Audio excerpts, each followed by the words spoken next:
الله السميع العليم من الشيطان اللعين الرجيم. بسم الله الرحمن الرحيم. الحمد لله رب العالمين، والصلاة والسلام على سيدنا ونبينا وشفيعنا أبي القاسم محمد آله الطيبين الطاهرين المعصومين الهداة المهديين الذين أذهب الله عنهم الرجس وطهرهم تطهيرا.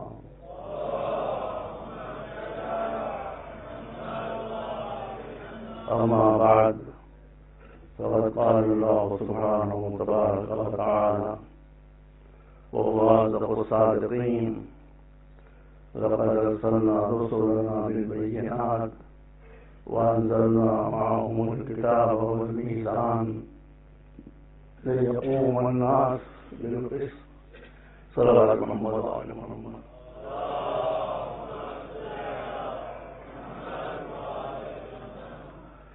بہت عرصے کے بعد برمنگھم حاضر ہونے کا شرف حاصل ہوا ہے، اس لیے شاید آپ بھول گئے ہوں، میں آپ کو یاد دلا دوں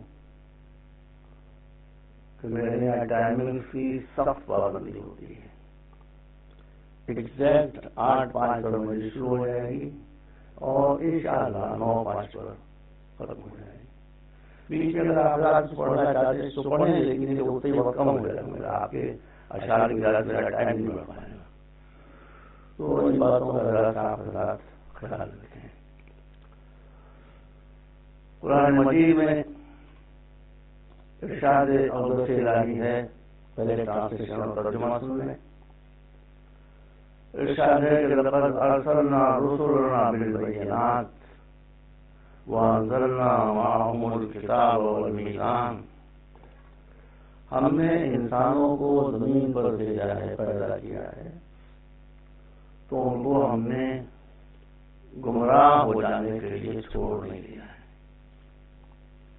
ہم نے اپنی طرف سے پروفٹ بھیجے ہیں، رسول بھیجے ہیں جو رائفلیں لے کر نہیں آئے تھے، ڈنڈے لے کر نہیں آئے تھے، سورڈ لے کر نہیں آئے تھے، آرگومنٹس لے کر آئے تھے، والمیزان اور اچھے اور برے ہونے کے اسکیلز لے کر آئے تھے. میں یہاں پر عرض کر دوں کہ اسلام سو کالڈ ریلیجن نہیں ہے، اسلام از اے مشن. اور جب مشن ہے تو مشن کا مشن اسٹیٹمنٹ بھی ہوتا ہے. یہ آیت جو ہے بہت ہی مختصر طریقے پر اسلام کا مشن اسٹیٹمنٹ ہے. اسلام کس لیے آیا ہے یہ بتا رہی ہے. ظاہر ہے کہ مشن کا ذکر ہوگا تو جو مشن کو لے کر آئے ہیں ان کا بیان بھی ہوگا، انبیاء کا بیان ہوگا، حضور کا بیان ہوگا، اہل بیت کا بیان ہوگا کہ جنہوں نے عظیم قربانیاں دینے کے بعد اس مشن کی حفاظت فرمائی ہے. تو یہی میرا موضوع ہے، رسول اللہ کا دامن تھام کر میں انشاءاللہ آگے بڑھوں گا. مجھے اگر پڑھنے کا رائٹ ہے تو آپ کو کوشچن کرنے کا بھی رائٹ ہے. دو طرفہ ٹریفک ہوگی. مجھے جو میں صحیح سمجھتا ہوں وہ کہوں، آپ کی نزدیک اگر وہ صحیح نہیں کوشچن، لیکن آپ بیچ میں سوال کرنے میں میں بھول جاؤں گا کیا پڑھا، یہ مسئلہ ہے. تو مجلس کے بعد آگے میں بیٹھا رہوں گا. اب کوئی بہت اہم بات ہو، کوئی غلط بات کر رہا ہوں تو آپ بیچ میں ٹوک کر مجھ سے سوال کر سکتے ہیں. اس لیے کہ اسلام اگر مشن ہے تو یہ مجلس سے بھی مشن ہے، یہ مجلس سے بھی مشن ہے. Don't make it a profession. جب کوئی سے پروفیشن ہو جاتی ہے تو اس میں سنسیئرٹی ختم ہو جاتی ہے، تو جو ٹارگیٹ ہوتا ہے وہ ختم ہو جاتا ہے. تو اگر اسلام مشن ہے تو یہ مجلس مشن ہے. اور اس مشن میں کتنی کشش ہے، کتنی پلنگ ہے. آپ غور کریں، عیسائی سال بھر کرسمس کا انتظار کرتے رہتے ہیں، کہ کرسمس آئے تو ہم خوشیاں منائیں. مسلمان سال بھر عید کا انتظار کرتے رہتے ہیں کہ عید آئے تو ہم خوشیاں منائیں. ہندو دشہرے کا انتظار کرتے رہتے ہیں کہ دشہرا آئے تو ہم خوشیاں منائیں. ہم وہ قوم ہے کہ جو خوشی کا انتظار نہیں کرتے، غم کا انتظار کیا. کیا میں غلط کہہ رہا ہوں یہ بات؟ سال بھر ہم انتظار کرتے رہتے ہیں کہ محرم آئے تو ہم فاطمہ کے لال کی مجلس کی کا فرش بچھائیں، خود بھی روئیں اور دوسروں کو بھی رلائیں. اہل بیت نے ہمارا مشن یہ قرار کیا ہے، جو اصل مشن ہے ساتھ ساتھ اس مشن کو بچانے کے لیے مشن ہے کہ ہم سال بھر حسین کو یاد رکھیں. جتنی بڑی قربانی اسلام کو بچانے کے لیے اس مظلوم کربلا نے دی ہے، اتنی بڑی قربانی کسی نے نہیں دی. اللہ آپ سب کو سلامت رکھے. آپ ہی گھر میں جو بچے ان کو اللہ سلامت رکھے، اہل بیت کے دامن سے وابستہ رکھے. میں آپ کو بتا دوں کہ یہ مجلس میں بالکل سنسیئرٹی سے پڑھ رہا ہوں. کوشش کروں گا کہ آپ کے طرز فکر میں تھوڑی تبدیلی آئے، پازیٹیو اپروچ. میں کسی کو ستاتا نہیں ہوں، کسی کو دکھ نہیں پہنچانا، کسی کے بھی میں کوئی نہیں کرنا. جتنے لوگ مجھ سے پڑھ رہے ہیں وہ سب زیادہ متمرکز ہیں. جس زبان میں پڑھ رہے ہیں، پنجابی میں پڑھ رہے ہیں، گجراتی میں پڑھ رہے ہیں، انگریزی میں پڑھ رہے ہوں. ابھی یہاں کے پڑوس میں انگریزی میں مجلس ہو رہی ہے. میں انگلینڈ تقریباً 35 سال سے رہا ہوں. اس وقت میں کہہ رہا تھا کہ یہاں انگریزی میں مجلس ہونا چاہیے، اس لیے کہ قرآن مجید میں ہے. دیکھ لیا، میں اہمیت کو بھی پڑھوں گا. قرآن مجید میں ہے کہ وما ارسلنا بالرسول الا بلسان قومه. ہم نے جس کمیونٹی میں اپنی طرف سے پرافٹ بھیجا جو ان کی زبان تھی اسی میں بھیجا. اگر کوئی عربی بول رہا ہے تو وہاں جو رسول آیا وہ عربی بول رہا ہوا تھا. کہیں پر اگر ہیبرو ہے تو وہاں جو رسول آیا وہ ہیبرو بول رہے تھے. ایک اصول بتا دیا گیا کہ جیسی قوم تھی اس کی جو زبان تھی، کوئی زبان کافر نہیں ہے. یہ کیا رکھو، کوئی زبان کافر نہیں ہے. قرآن میں اور ارشاد ہے کہ جتنی زبانیں ہیں وہ سب اللہ کی بنائی. تو اللہ کی بنائی ہوئی چیز کافر نہیں ہو سکتی. یہ بھی ہم سے بہت بڑی غلطی ہوئی. یہ بھی ہم سے بہت بڑی غلطی ہوئی کہ جب انگریزوں نے ہندوستان پر قبضہ کر لیا، بھارت پر انڈیا پر قبضہ کر لیا. ہندو ہوشیار تھے، اچھا ان کے لیے کوئی مسئلہ بھی نہیں تھا، بہت بڑا مسئلہ بھی نہیں تھا. ان کی زبان ہندی تھی یا سنسکرت، حکومت کی زبان پرشین تھی. تو پرشین زبان بھی ان کے لیے غیر تھی اور انگریزی زبان بھی ان کے لیے غیر تھی. اس لیے پرشین کو چھوڑ کر انگریزی کی طرف چلا جانا ان کے لیے کوئی مشکل نہیں تھا. وہ طور سے سوئچ اوور کر گئے انگریزی کی طرف. مسلمانوں سے خطا اتحادی یہ ہو گئی کہ ان کا جو فارسی تو اسلامی زبان تھی، اب انگریزی کو ہم لیں گے تو یہ کافروں کی زبان ہے. کافروں کی زبان کوئی نہیں ہوتی. وہ اسلامی تاریخ کو آپ پڑھیں تو جس وقت ایران میں اسلامی لیکچر دیا ہے تو وہاں عربی تو نہیں تھی، درزی یا فارسی زبان تھی. انہوں نے یہ نہیں کیا کہ درزی یا فارسی کو چھوڑ دیتے ہیں کہ یہ کافروں کی، مشرکوں کی اور جو وہاں پر دوسری قومیں ہیں ان کی زبان ہے. انہوں نے عقل مندی کی بات یہ کی کہ اس فارسی کو جس میں کفر کا لٹریچر تھا، جس میں شرک کا لٹریچر تھا، اس کو اسلامی لٹریچر سے بھر کر اس کفر کی زبان کو اسلامی زبان بنا دیا. اگر یہی حکمت عملی، یہی اسٹریٹجی مسلمانوں نے اپنائی ہوتی تو آج ہندی اسلام کی چوتھی زبان ہوتی. مگر یہ ایک بھیانک غلطی ہم سے ہوئی جس کا خمیازہ ہم نے یوں بھگتا کہ ہم ماڈرن ایجوکیشن میں ہندوؤں سے 90 سال پیچھے ہو گئے. 19 years. یہ غلطیاں ہوتی ہیں. شاید نے کہا کہ لمحوں نے خطا کی ہے، صدیوں نے سزا پائی. بعض غلطیاں اتنی بھیانک ہوتی ہیں کہ 1 منٹ کی غلطی ہوتی ہے مگر اس ایک غلطی کی قیمت ہم کو سینکڑوں برس تک ادا کرنا پڑتی ہے. تو میں ایک مرتبہ پھر آپ سے کہہ دوں کہ میں جو مجلس کا ٹاپک ہے وہ یہ ہے کہ اسلام ایک سو کارڈ مذہب نہیں ہے بلکہ ایک مشن ہے. مشن ہے تو مشن کا اسٹیٹمنٹ بھی ہے. مشن اسٹیٹمنٹ کی بہت سی آیتیں میں نے آیت آپ کے سامنے پڑھی ہے, آپ کو سوال کرنے کا. یہ آیت یہ بتا رہی ہے اسلام میں نماز کی بہت اہمیت ہے. کوئی شخص نماز کی اہمیت سے انکار نہیں کر سکتا, نہیں کر سکتا, ناممکن ہے. نہ سنی, نہ شیعہ, نہ دیوبندی, نہ بریلوی, کچھ نہیں. یہ کام کرتا ہے ائمہ تعین کا حدیث ہے, رسول کا حدیث ہے, قرآن کی آیت ہے. تو نماز بہت بڑی عبادت ہے, روزہ بہت بڑی عبادت ہے, حج بہت بڑی عبادت ہے. لیکن جب قرآن مشن کی اسٹیٹمنٹ پیش کر رہا ہے تو نماز کا ذکر نہیں کر رہا ہے. نماز کے لیے بہت سی آیتیں مگر یہاں نہیں کر رہا ہے, روزے کے لیے یہاں نہیں کر رہا ہے, حج کے لیے یہاں نہیں کر رہا ہے. اس کا مطلب ہے کہ نماز ہو یا روزہ ہو یا حج ہو یا دیگر عبادتیں ہوں, اس کی اہمیت بہت ہے مگر ان کی حیثیت صرف مینس کی ہے, وہ صرف وسیلہ ہیں. ٹارگٹ کیا ہے؟ لیقوم الناس بالقسط, تاکہ دنیا سے انجسٹس کا خاتمہ ہو, دنیا سے ناانصافیوں کا خاتمہ ہو جائے. کیوں؟ نماز کا پابند بنانا مشکل ہے لیکن آسان ہے. روزے کا کسی کو پابند بنا دینا آسان ہے, حج کسی سے کرا دینا آسان ہے, نسبتاً آسان ہے. لیکن کسی کو جسٹس کرنے کے لیے مجبور کرنا یہ بہت مشکل ہے. اسلام بھی انجسٹس کا شکار ہوا. اہل بیت جو معصوم تھے وہ بھی انجسٹس کا شکار ہوئے. اس لیے اور آج بھی آپ دیکھیے لوگ کہتے تھے کہ جب ایجوکیشن بڑھ جائے گی, نالج بڑھ جائے گی, علم بڑھ جائے گی تو جتنی انجسٹس ہیں, جتنی ناانصافیاں ہیں وہ ختم ہو گئی ہیں, ختم ہو گئی اور بڑھ گئی. تو اس کا مطلب ہے کہ دنیا کی تعلیم سے سب کچھ ہو سکتا ہے لیکن انجسٹس کا خاتمہ نہیں ہو سکتا. انجسٹس کا خاتمہ ہو سکتا ہے تو صرف مذہب کے ذریعے سے, بشرطے کہ مذہب کو آپ ایک مشن کی شکل میں, پروفیشن کی یا ریسورس کی شکل میں.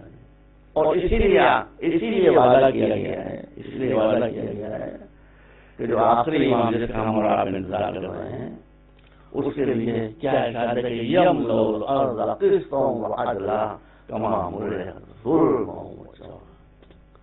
میں نے ہندوستان کی باتیں میں ڈرتا ہوں نہیں, کئی دفعہ میں نے یہ بات کہی, کچھ پروٹیسٹ بھی بات کے بعد, لیکن میں رکتا نہیں, تو میں بات سمجھتا ہوں کہ صحیح ہے, صحیح ہے. کوئی پولیٹیکل تقسیم میں نہیں کر رہا ہوں, زمانہ بھی کر دیا گیا, بس ٹچ کرتا ہوں, نکل جاؤں گا. مودی جی ہمارے یہاں پرانا شروع ہو گئے, جب آئے تو کچھ بڑے بڑے وعدے تھے کہ ہم غریبی کو ختم کر دیں گے, بیکاری کو ختم کر دیں گے, بلیک منی جو سود بینکوں میں جمع ہم نکال دیں گے, ہر غریب ہندوستانی کھاتے میں ہم 15, یہ سب بتایا تھا. اخباروں میں چھپا ہوا, میگزین میں چھپا ہوا ہے, تقریباً آپ کو سنا ہوگا کہ ہر ہندوستانی کی جیب میں ہم 15 لاکھ روپیہ اس کے اکاؤنٹ میں ڈال دیں گے بلیک منی کو لے کر. لیکن ہم آپ کو بتا دیتے ہیں کہ مودی آئیں گے اور چلے جائیں گے. ایک مودی نہیں, 200, 400, 500 مودیاں چلے جائیں گے, مگر دنیا میں انصاف قائم نہیں ہوگا. مودی انصاف قائم نہیں کرے گا, جب مہدی آئے گا تب انصاف قائم. جب مہدی آئیں گے تو ظلم و ستم کا خاتمہ ہوگا. صلوات محمد و آل محمد.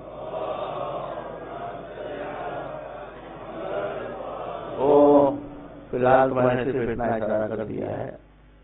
ابھی تو مجلس کی اہمیت کے بارے میں آج آپ کے سامنے خدمت کرتا ہوں.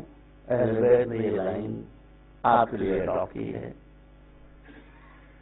بہت سے علماء تشریف لا چکے, ان کی نالج مجھ سے زیادہ ہوگی, ضرور انہوں نے پڑھا ہوگا. امام جعفر صادق علیہ السلام,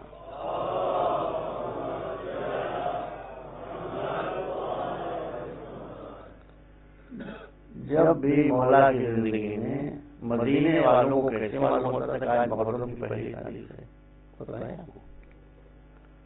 مدینے والوں کو پتہ چلتا تھا کہ محرم شروع ہو گیا.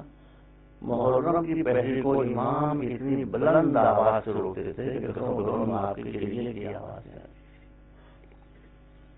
اور یہ ایک معصوم امام کے لیے کی آواز تھی جو اعلان کر دیتی تھی کہ محرم شروع ہو گیا. مجلس احمد نے برابر منعقد کی ہیں, خود بھی ہوئے ہیں, دوسروں کو بھی بلایا ہے. شورا کو بلاتے تھے, شورا اہل بیت کی شان میں خاص طور پر منظور کربلا کے بارے میں مرثیے پڑھا کرتے تھے، امام بھی ہوتے تھے، شیعہ حضرات تھے وہ بھی ہوتے تھے، پردے کے پیچھے جو بیویاں تھیں وہ بھی باہر کے بدن کے لیا کیا کرتی تھی. یہ مشن ہے اہل بیت کا. وہ چاہتے تھے سب مٹ جائے لیکن یہ مشن نہ مٹنے پائے مجلسوں کا. یہ مجلسیں آپ کے پاس ہیں کہ دوبارہ انشاءاللہ پھر ریوائول ہونے لگا. تو ان مجلسوں کی بہت اہمیت ہے. امام سے بڑا کوئی نہیں، امام سے بلند کوئی نہیں، مگر آپ تاریخ کو پڑھ رہے ہیں کہ آپ جب کسی ذاکر یا شاعر سے کہتے تھے کہ جاؤ مولا کا ذکر کرو تو اس سے کہتے تم ممبر پر جاؤ ہم نیچے بیٹھیں گے. یہ ذکر حسین کی اہمیت ہے کہ ہمارے معصوم زمین پر تشریف فرما ہوتے تھے اور شاعر یا عالم یا ذاکر جو بھی ہوتا ہے نمبر پر جا کر امام کے سامنے ان کی عزت کی مسجدوں کو پیش کیا کرتا. پھر میں مرتبہ کرتا ہوں کہ مجلسوں کو پالیٹکس سے بالکل دور رکھیے، اس سے تبادل کو برقرار رکھیے. اہل بیت کی نشانی ہے کہ جو ہمارے پاس ہے. مرتبہ صلوات کریں آپ.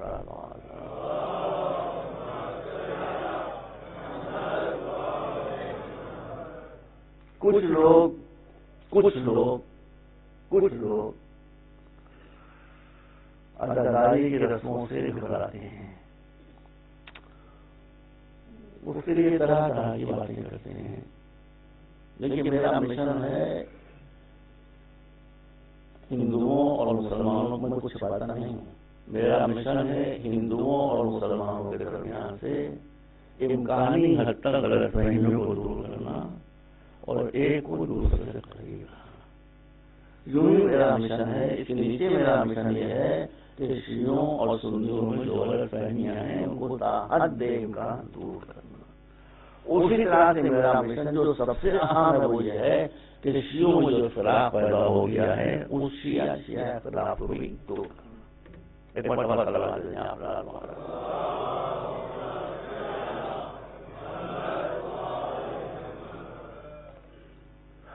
اس سلسلے میں آج میں پہلی بات آپ کے سامنے یہ کرنا چاہتا ہوں کہ کسی شیعہ مولوی کو یہ حق حاصل نہیں ہے کہ وہ یہ بتائے کہ سنیوں کا عقیدہ کیا ہے، اور کسی سنی ملا کو یہ حق حاصل نہیں ہے کہ وہ یہ بتائے کہ شیعوں کا کیا عقیدہ ہے. سنیوں کا عالم موجود ہے، وہ آئیں بتائیں ان کا عقیدہ کیا ہے، ہم اس پر غور کریں گے. سنی کے عالم میں شیعہ عالم کیا ہے وہ بتائیں کہ ہمارا عقیدہ کیا ہے، وہ اس پر غور کریں. میں آپ سے 10 سے 10 بات کر معافی چاہتے ہوئے میں علماء کی بات نہیں کر رہا ہوں، ان کے نیچے گریڈ کے لوگ ہیں. میں مثال کر رہا ہوں آپ کے سامنے. ایک سنی جب شیعہ کے بارے میں کہے گا ہمیشہ غلط ہے، ہمیشہ الزام لگائے گا، حقیقت سے دور باتیں ہیں وہ کہے گا. یہاں کی خبر مجھے نہیں ہے لیکن انڈیا پاکستان میں جو ملا ہیں، علماء کی بات نہیں کرو، جو خود ملا ہیں انہوں نے سنیوں کو یہ یقین دلا دیا ہے کہ تمہیں معلوم ہے کہ شیعہ کیا کرتے ہیں، سنی کیا کرتے ہیں. وہ کہتے ہیں کہ شیعہ یہ کرتے ہیں کہ جب محرم آتا ہے تو سنی بچے کو پکڑتے ہیں، معصوم بچے کو، اس کو الٹا لٹکا دیتے ہیں رسی میں باندھ کر، اس کا گلا کاٹتے ہیں. بولا میں نے پڑھا ہے. اور جو خون اس کے گلے سے ٹپکتا ہے، اس معصوم بےکس بچے کے گلے سے جو خون ٹپکتا ہے، اس کے نیچے ایک لگن میں ایک کانچے میں چاول ہوتے ہیں، اس چاولوں میں وہ خون ٹپکتا ہے. جب وہ بچہ مر جاتا ہے تو وہ اسی خون سے چاولوں کو بھونتے ہیں، اس کی کھچڑی پکاتے ہیں اور شیعوں کو کھلاتے ہیں. Is it fact؟ کوئی شیعہ ایسا کر سکتا ہے؟ کوئی انسان سوائے طالبان کے ایسا کر سکتا ہے؟ سوائے ISI کے کوئی اگر سنی بھی نہیں کر سکتی. مگر یہ میں کہہ یہ آیا کہاں سے، یہ خیال کہاں سے؟ میں نیو یارک میں تھا تو میں نے نیو یارک سے تلمود نکلوایا. اور تلمود کو پڑھی اتنی موٹی موٹی 3 جلدیں کون پڑھ سکتا بھائی 3 جلدیں؟ تو میں نے کہیں تو اس کو پڑھا. یہ میں نے خود پڑھا ہے، کوئی سنی بات نہیں. تلمود میں نے لکھا ہوا پایا کہ you are the selected nation of Yahweh. The rest of the nation and human beings are just like cattle and goats. They have no right whatsoever. میں نے ہندو دھرم کو پڑھا ہے, میں نے اسلام کو پڑھا ہے, میں نے کرسچینٹی کو پڑھا ہے, ٹھیک ہے, بہت سی باتوں مانوں کے خلاف ہے, لیکن یہ تعلیم کسی بھی مذہب میں نہیں ہے. یہ تعلیم جو selected nation of Jehovah and the rest of all the communities are just like cattle and goats. They have no right. یہی الفاظوں سے تلمود کے مجھے یاد. اب میں اصل نام بول رہا ہوں, یہ انگلینڈ کا ایک آدمی تھا, 1930 میں اس نے کتابیں لکھی, Jewish Rituals, وہ کتاب میں نے پڑھی. اس میں اس نے لکھا ہے کہ 2 مہینے میں, سال میں 2 موقع ایسے ہوتے ہیں, ایک تو اپریل میں اور ایک غالباً مارچ میں.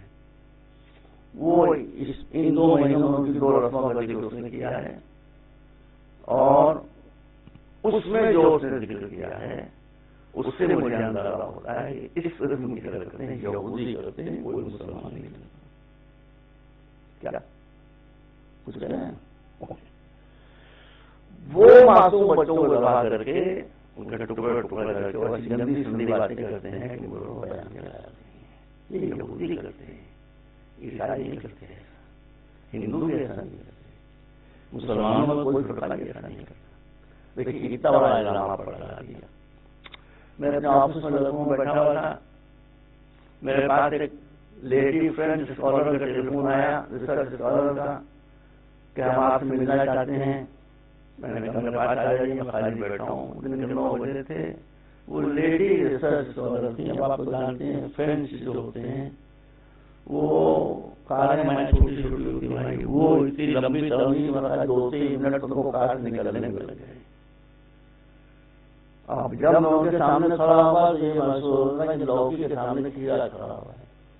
وہ اتنی اونچی بیٹھتا تھا, لیکن ان کے اونچے ہونے کا نقصان یہ ہوا کہ انہوں نے گردن جھکا کر مجھ سے بات کی. میرے ٹھیک ہونے کا فائدہ یہ ہوا کہ مجھے گردن اٹھا کر بات کرنا پڑی.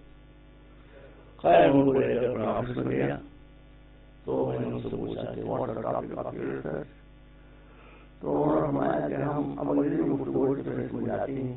تو انہوں نے کہا کہ ہم اس بات پر ریسرچ کر رہے ہیں کہ شیعوں اور سنیوں میں ڈسپیوٹس کیا کیا ہیں. What have you do with the dispute between Shia and Sunni? دیکھیے کیا کیا ہو رہا ہے. تو جیسے انہوں نے کہا کہ ہم ڈسپیوٹ سے کام کر رہے ہیں, میں نے کہا you are Shia or Sunni? No, I'm a Christian. تو میں نے کہا کہ آپ یہ سچا واقعہ ہے. میں نے کہا آپ کسی سنی کے عالم کے پاس گئے ہیں پوچھنے کے لیے کہ شیعہ کہتے ہیں, ہاں بھائی ہم سنی کے پاس گئے تو نام بتانا چاہتا. میں نے کہا انہوں نے کیا کہا, دیکھیے اس میں منع کر رہا ہوں. کہا انہوں نے تو شیعوں کو بہت برا بنا, انایجوکیٹڈ ہوتے ہیں, بدتمیز ہوتے ہیں, بد اخلاق ہوتے ہیں, اور وہی بات جس کا آپ دیکھیں یہ 99.9% سننے بھائیوں کو یقین ہے, وہ بات بھی مولوی صاحب نہیں کر رہے. بدتمیزی کی حد یہ ہو گئی ہے کہ جب کوئی سنی کسی شیعہ کے یہاں پیاسا جاتا ہے اور جا کر کہتا ہے کہ وہ تھوڑا سا پانی پلا دو, وہ گھر کے اندر جاتے ہیں, گلاس پانی کا بھر کے لاتے ہیں, ٹھنڈا پانی ہوتا ہے, پھر چکلا ہوا پانی ہوتا ہے, مگر راستے میں آگ سو اس گلاس کے اندر تھوک دیتے ہیں. اس فٹ گلاس یہ 99.9% ہمارے سنی بھائیوں کو یقین ہے کہ شیعہ جب انہیں پانی پلاتے ہیں تو پانی میں تھوک ملا دیتے ہیں. دیکھیے جب کسی غلط بات کا سامنا ہو تو اگر آپ کو غصہ آ جائے معاملہ خراب ہو جائے. غصہ کبھی نہیں ہونا چاہیے. مجھے آ رہا تھا غصہ, لیکن میں سن رہا تھا کئی مرتبہ تھا. میں نے کہا آپ مجھ سے جب ڈسکشن ہو جائے دوبارہ ان کے پاس جائیے اور جا کر ان کو میرا سلام کریے, مجھے جانتے ہوں ان سے یہ کہیے کہ آپ غلط بات تو کہہ نہیں سکتے. میرا سوال یہ ہے کہ آپ کہتے ہیں کہ شیعہ جب سنیوں کو پانی پلاتے ہیں تو گلاس تھوک دیتے ہیں. ہے کوئی ایسا سنی پوری دنیا میں یہ کہے کہ ہم نے تھوک ملا ہوا پانی پیا ہے؟ ایک نہیں ملے گا. سب کہیں گے ہم نے سنا ہے، ہم نے سنا ہے، ہم نے سنا ہے. تو سنائی بات آرگومنٹ میں کوئی حیثیت نہیں ہے. میں نے کہا اس کے بعد آپ اور کہیے گا کہ جن صاحب نے پانی پیا تو میرے سامنے لائیے تو میں اسے کوشچن کروں گا. کہ کیا کوشچن؟ میں کہوں گا کہ میں اگر کسی سننے کے یہاں جاؤں اور وہ مجھے گلاس سے پانی لا کر دے اور پلین پانی میں بیٹھا ہوں، پلین پانی میں کچھ ملا ہوا نہیں. اگر اس میں نیمبو گلا ہوا ہے تو ہم کہیں گے نیمبو ملا ہوا ہے، کوئی شربت تو ہم پہچان لیں گے. لیکن اگر پانی پلانے والے نے کوئی ایسی چیز اس میں ملائی ہے کہ جس کو پہلے میں نے کبھی چکھا ہی نہیں تھا تو کیسے پہچانوں گا وہ کیا ہے؟ بس کہوں گا اس میں کچھ ملا ہوا ہے، یہ نہیں پہچان پاؤں گا کیا ملا ہوا ہے. تو میں نے کہا ہم نے اگر آپ کو چھوپ کر پانی پلایا بیٹا تو آپ نے پہچانا کیسے کہ اس میں چھوپ ملا ہوا ہے جب تک آپ کو پہلے سے چھوپ ہی نہیں کیا عادت ہو. اس لیے میں نے شیعہ حضرات کی گڑبڑ کرتے ہیں. میں نے صاف کہا کبھی دامن حاصل نہیں ہوگا. شیعہ حضرات کیا گڑبڑ کرتے ہیں؟ اگر غلط کر رہا ہوں تو آپ ٹوک دیں. شیعہ حضرات کہتے ہیں کہ جتنے سنی ہیں وہ سب اہل بیت کے دشمن. نو، اٹس ناٹ کریکٹ. میں سنیوں میں گھسا رہتا ہوں، بڑے بڑے سنی علماء سے 1-to-1 کانٹیکٹ سنی آرگنیزیشن میں بہتر جانتا ہوں. مجھے جھوٹ بات نہیں ہے. سنیوں میں جو سنی ہے وہ دشمن اہل بیت نہیں ہو سکتا. میں بھی حوالے دے دیتا ہوں.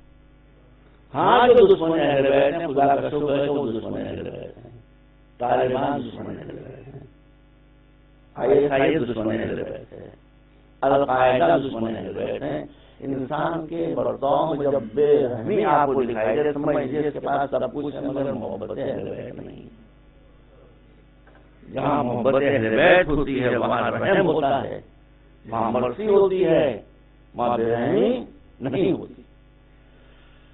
آپ کو میں سنیوں کا ڈیفینس میں بتا رہا ہوں. سنیوں میں بریلوی، اہل حدیث، دیوبندی، خانقاہی، یہ جتنے بڑے بڑے فرقے ہیں یہ سب اہل بیت کے دوست ہیں، اہل بیت کی عزت کرتے ہیں. ہاں خلافت مسئلہ ہے، باقی بے انتہا عزت کرتے ہیں، بے انتہا رسپیکٹ کرتے ہیں. ابھی 4-5 دن پہلے میں نے واٹس ایپ پر علامہ طاہر قادری کی بات دیکھی، مجھے پسند ہے. آپ کو سنا واٹس ایپ پر سب چیزیں آتی ہیں، آپ نے بھی شاید دیکھا ہوگا. دیکھا ہوگا ضرور دیکھنا بیٹا. علامہ طاہر قادری کا ایک قول آیا واٹس ایپ کے اوپر، کیا اچھی بات تھی کہ اسلام جب سے حضور کی بعثت ہوئی تھی، جب سے آپ نے اعلان کیا تھا میں خدا کا نبی ہوں، اس وقت سے لے کر سن 61 ہجری تک محمدی تھا. لیکن سن 61 ہجری میں جب کربلا کا واقعہ ہوا اس وقت سے لے کر قیامت تک اب حسین اسلام محمدی نہیں ہے، اب اسلام حسینی. یہ کون کہے گا؟ اہل بیت کے دشمن کوئی بات کہہ سکتا ہے؟ یہ طاہر قادری صاحب، ان کی ایک تقریر ہو رہی تھی، میں یوٹیوب پر دیکھ رہا تھا، آپ نے شاید دیکھی ہوگی. پاکستان میں جو ہے جنگ بہت ہی خطرناک ہے. وہ ہمارے دیوبندی اور وہابی بھائی جو ہیں ان کا مرکز ہے، بہت سخت لوگ ہیں. وہاں تقریر کر رہے تھے طاہر قادری صاحب، بڑا زبردست مجمع تھا. اس تقریر میں انہوں نے کہا ہم بتانا چاہتے ہیں کہ ہمارے نزدیک اہل بیت کا مرتبہ کیا ہے. ہم بتانا چاہتے ہیں، وہ اکیلے انڈیویجولی ان کا سیکٹ پورا اس کی ذمہ داری ہے. ہم بتانا چاہتے ہیں کہ ہمارے نزدیک اہل بیت کا مرتبہ کیا ہے. اس کے بعد انہوں نے کہا کہ اصحاب کا بھی، صحابہ کا بھی بڑا مرتبہ ہے ہمارے یہاں، مگر صحابہ کا سب سے بلند مرتبہ یہ ہے اہل سنت ذرا کی نظروں میں کہ سارے فضائل ایک طرف، ایک فضیلت ایک طرف کہ وہ ہمیشہ رسول کے شانہ بہ شانہ رہا کرتے تھے، شولڈر ٹو شولڈر.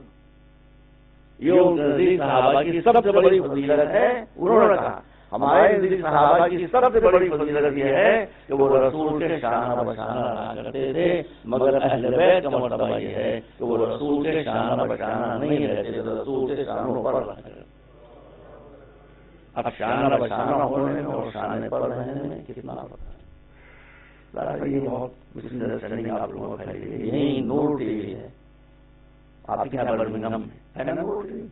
میں لندن میں تھا 2 سال پہلے، تو میں ٹی وی والا بہت کم دیکھتا ہوں. اتفاق سے صبح میں نے ٹی وی کھولا تو اس میں برمنگھم میں ایک چینل ہے نور چینل، وہ آ رہا تھا مقدر کی بات. اور کچھ اہل بیت کر رہے میں دیکھوں یہ لوگ کیا کہتے ہیں، یہ میں نے کچھ سنا کہاں سے آپ چیک کرنا سیڑھی موجود ہوگی۔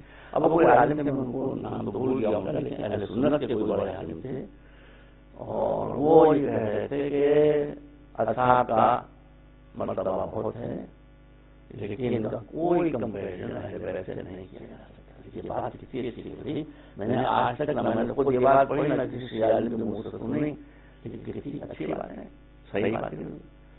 کہا کہ صحابہ کا جتنا بڑا بھی مرتبہ ہو، یا صحابہ کے علاوہ تابعین یا تابعین یا عام مسلمان، ان میں سے کوئی بھی اہل بیت کے برابر نہیں ہو سکتا۔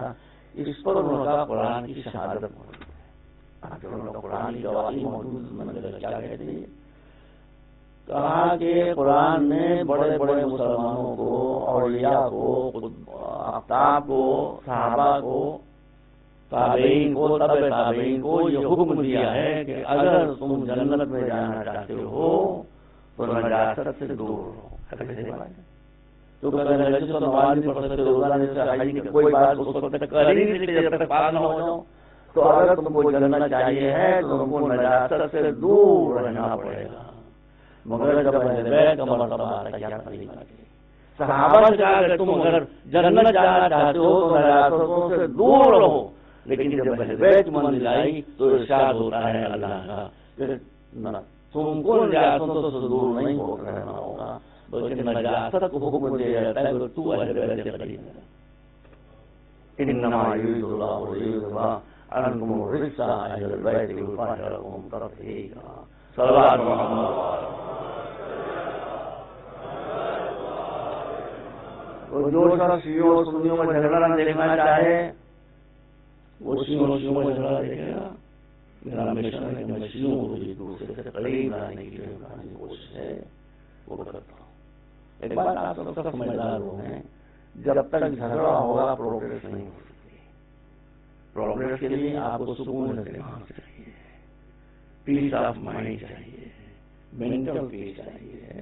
اس لیے چھوٹی چھوٹی باتوں کے اوپر نہ رہیے، اس کو کسی طرح سے ڈسپوز آپ کر دیجیے۔ اور جب اللہ ایک ہے، رسول ایک ہیں، ائمہ ایک ہیں، ان کی عصمت ایک ہے، طہارت ایک ہے، ان کے دوستوں کے ساتھ دوستی، ان کے دشمنوں کے ساتھ برات، یہ سب ایک ہے۔ تو اخباریت میں نے اخباریت پر بہت مجلسیں پڑھی ہیں، لیکن آپ کو سن کر حیرت ہوگی، اخباریت میں نے پوری مجلسیں پڑھی ہیں، لیکن میری مجلس سننے کے بعد ایک اخباری مجھ سے ناراض نہیں ہوا۔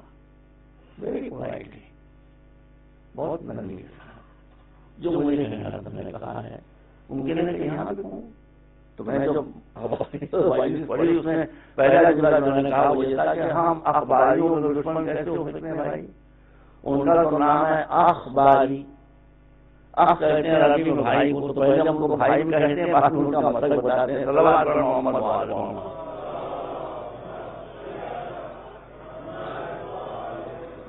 بس ایک گزارش ہے کہ اہل بیت کا مشن ہے، اثرداری کی بہت اہمیت ہے، آنسوؤں کی بہت قیمت ہے، بہت قیمت ہے، لیکن میں آپ سے درخواست کرتا ہوں کہ اثرداری کو رسم اور ریچول نہ بنائیے۔ اس لیے کہ جب کوئی عبادت ریچول بنتی ہے تو اس کا اثر ختم ہو جاتا ہے۔ سمجھ گیا؟ ریچول نہ بنے گی۔ ایک مجلس کیجیے مطلب خلوص کے ساتھ، ایک مادہ پڑھیے مگر خلوص کے ساتھ، ریچول نہ ہو، مقابلہ نہ ہو، کمپیریزن مجلسوں میں نہیں ہونا چاہیے، ٹکراؤ مجلسوں میں نہیں ہونا چاہیے۔ اس لیے کہ جب عبادتوں سے روح نکل جاتی ہے اور وہ رسم کی شکل اختیار کر لیتی ہیں تو ان کا اثر ختم ہو جاتا ہے۔ میں آپ کو نماز کی مثال دے دوں۔ نماز اسلام کی بہت بڑی عبادت ہے۔ جس فرقے میں نماز کی اہمیت نہ ہو اس کی مثال ایسی ہے جیسے اس میں جو ستون لگا ہوا ہے وہ گر جائے، تو ظاہر ہے کہ جب ستون گر جائے گا تو پھر مت گر جائے، یعنی نماز کے بغیر کوئی دین رہ نہیں سکتا۔ قرآن کی جو اہمیت ہے وہ بھی آپ کی نظروں کے سامنے ہے۔ میں یہ نسخہ بھی بتا رہا ہوں آپ کو۔ مولا علی فرماتے ہیں کہ اشتبہت الامور فعلیکم بالقرآن دیکھو اگر کسی مسئلے میں کنفیوژن ہو جائے تو کسی کے پاس نہ جانا، سیدھے قرآن کے پاس جانا، اور قرآن جو فیصلہ کر دے اس کے سامنے سب سر جھکا دینا۔ مگر یہی قرآن جب رشوت بن گیا تو کیا حیثیت ہو گئی تھی؟ نماز جب رجسٹری ہو جاتی ہے تو پھر اس کا انجام یہ ہوتا ہے کہ جو رشوت نماز پڑھتا ہے وہ مسجد میں آتا ہے نماز پڑھنے کے لیے نہیں، 19 رمضان کو مولا علی کو شہید کر دیں گے۔ یہی مولا علی خوارج سے جنگ ہونے والی حجاج سے اور اپنا رستہ لیے گزر رہے ہیں، ایک خارجی قرآن پڑھ رہا تھا، مولانا کے چاہنے والا ایک سپاہی تھا، وہ ذرا رکا، آپ نے کیوں رک رہے ہو؟ کہا دیکھیے مولا کتنی اچھی آواز ہے قرآن، go ahead go ahead go ahead you will see later on, آگے بڑھ گیا، کہا اتنی اچھی آواز میں قرآن پڑھ رہا تھا، آپ نے مجھے روک لیا، کہا تم پر خود ہی ظاہر ہو جائے گا میں نے کیوں روکا۔ جب جنگ نہروان مولا کو زبردست وکٹری ملی اور بہت بڑی تعداد میں خارجائی جو تھے وہ قتل ہو گئے اور مر گئے، تب امام نے کیا چلے لاشوں کو ڈھونڈتے، کہاں جانے کا، آؤ تمہیں ایک چیز کافی دیر کے بعد ایک لاش کے قریب آ گئے، آپ نے کہا وہ کچھ دن پہلے تم نے کوفے میں قاری کی آواز سن کر کہا کہ کتنا اچھا قرآن پڑھا تھا، کہا وہ قاری صاحب یہ پڑھے ہیں، یہ خارج تھا کہ جو اچھے لہجے میں قرآن پڑھ رہا۔ تو جب قرآن کو رسم بنا دیا جائے تو اس کا اثر ختم ہو جاتا ہے، انسان کا کردار کی بلندی ختم ہو جاتی ہے۔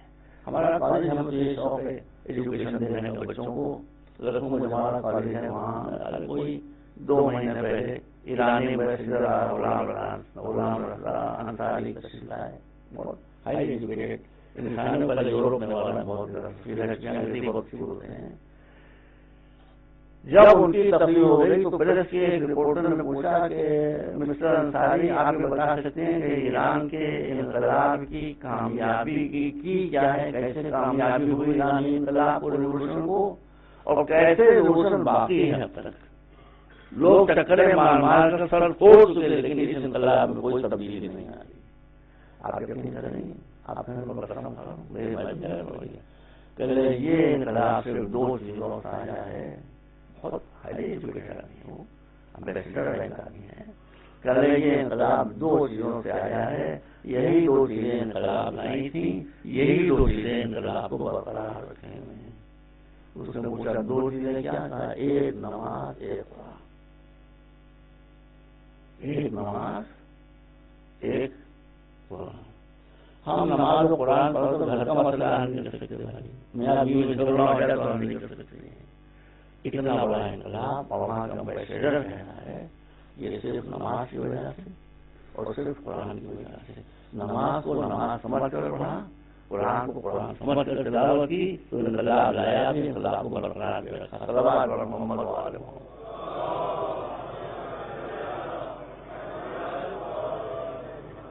اور یہیں سے بھی بات کر لوں آپ کے سامنے، مجھے بار بار کہنا نہیں چاہیے لیکن میں مجبور ہوں لڑکوں کی بات کہنے کے لیے، ہمارے کالجز ہیں، اسکالرشپ ہے، سب چل رہا ہے، آپ کو نہیں چاہیے، مگر ہم نے اس سلسلے میں ایران نے کئی مرتبہ آفر کیا، ہیوج رقم ہم کو آفر کیا، نہیں چاہیے، ضروری نہیں، ہم اپنا کام چلا رہے ہیں۔ میرا مطلب کہنے کے لیے ہم کوئی نمخاری میں بات نہیں کریں، نمخاری میں بات نہیں کریں۔ جب ویژنری قیادت ہوتی، دیکھیں میں ملاؤں کا دشمن ہوں، علماء کی جوتیاں اٹھاتا ہوں، علماء پر جوتیاں نہیں اٹھاتا، علماء کی جوتیاں اٹھاتا ہوں، مگر ملاؤں کا دشمن ہوں۔ آپ یہ بتائیے کہ ایران میں علماء کی حکومت ہے کہ نہیں؟ پولیٹیشن کی حکومت ہے یا علماء کی حکومت؟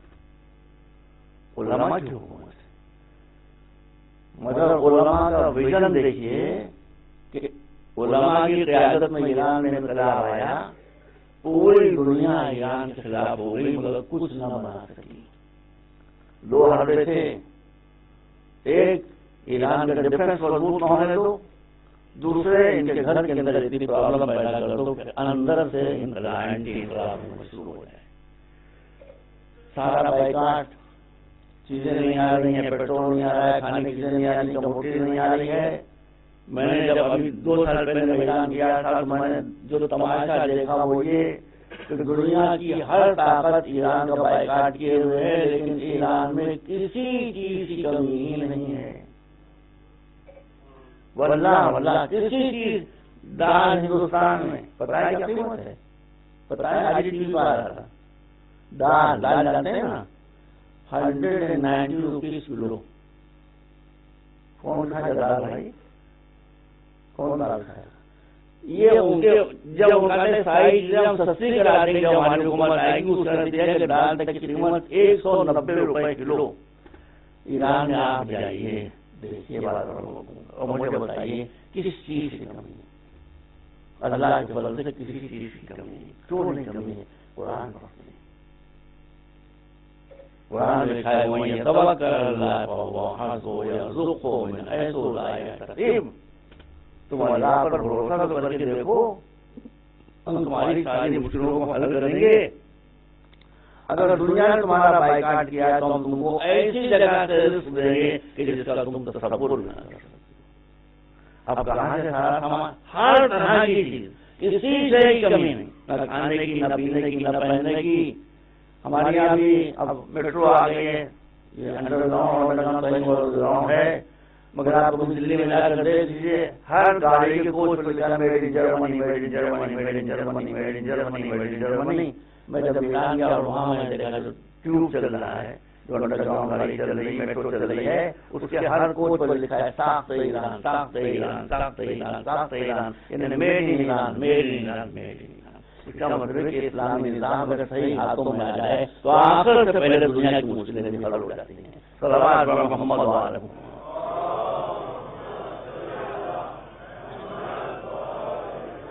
ایک مرتبہ صلوات دے دیں آپ.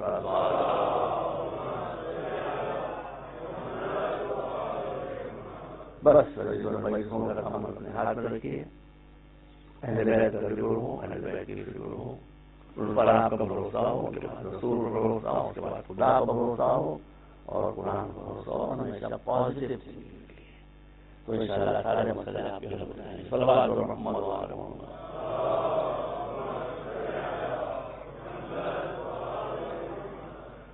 تو اسلام ایک سو کارڈ مذہب نہیں ہے، اسلام ایک مشن ہے. مشن یہ ہے کہ دنیا سے ساری مصیبتوں کا خاتمہ ہو جائے، غربت ختم ہو جائے. اس کے لیے آپ سامنے پیش ہو میں چلے گا. غربت ختم ہو جائے، جہالت ختم ہو جائے، الٹریسی ختم ہو جائے، ظلم ختم ہو جائے، ناانصافیاں ختم ہو جائے.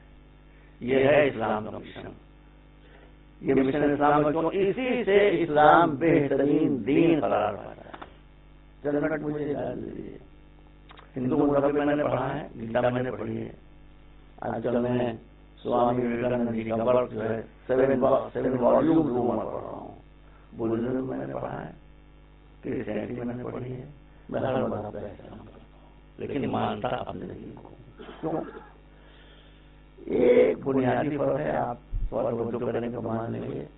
اسلام میں اور دیگر مذہبوں میں جو بنیادی فرق ہے، آپ برٹن رسل کی کتاب پڑھیے، why I'm not a Christian, پڑھیے کتاب اس نے کرسچینٹی چھوڑنے کی جو خاص وجہ بتائی ہے وہ یہ ہے کہ کرسچینٹی مصیبتوں کا حل نہیں ہے. کرسچینٹی یہ بتاتی ہے کہ اگر دنیا میں تم نے آرام اٹھا لیا تو آخرت مصیبتیں جھیلنا پڑیں گی، اور اگر آخرت مصیبتوں سے بچنا چاہتے ہو تو دنیا کی مصیبتیں جھیلنے کے لیے تیار ہو. either this or that. یا یہاں مصیبتیں اٹھاؤ یا وہاں مصیبتیں اٹھاؤ. تو اس نے کہا کہ یہ مذہب ہم کو 2 میں سے ایک جگہ مصیبتیں پھنساتا ہے. either there or there. ہندو مذہب معلوم آپ کو تو ان میں بہترین ہندو وہ ہے جو سنیاس لے لے، جنگلوں میں چلا جائے، جو دنیا کو چھوڑ دے، جو شادی بیاہ نہ کرے. وہاں مسئلہ یہ ہے کہ اگر تم نے دنیا کو لے لیا تو پھر آخر کی زندگی میں تمہیں کچھ نہیں ملے. یہ 2 مذہبوں کو میں نے ذکر کیا، بہت بڑا تو فلسفی بالکل ہے. تو کرسچینٹی، ہندو دھرم اور اسلام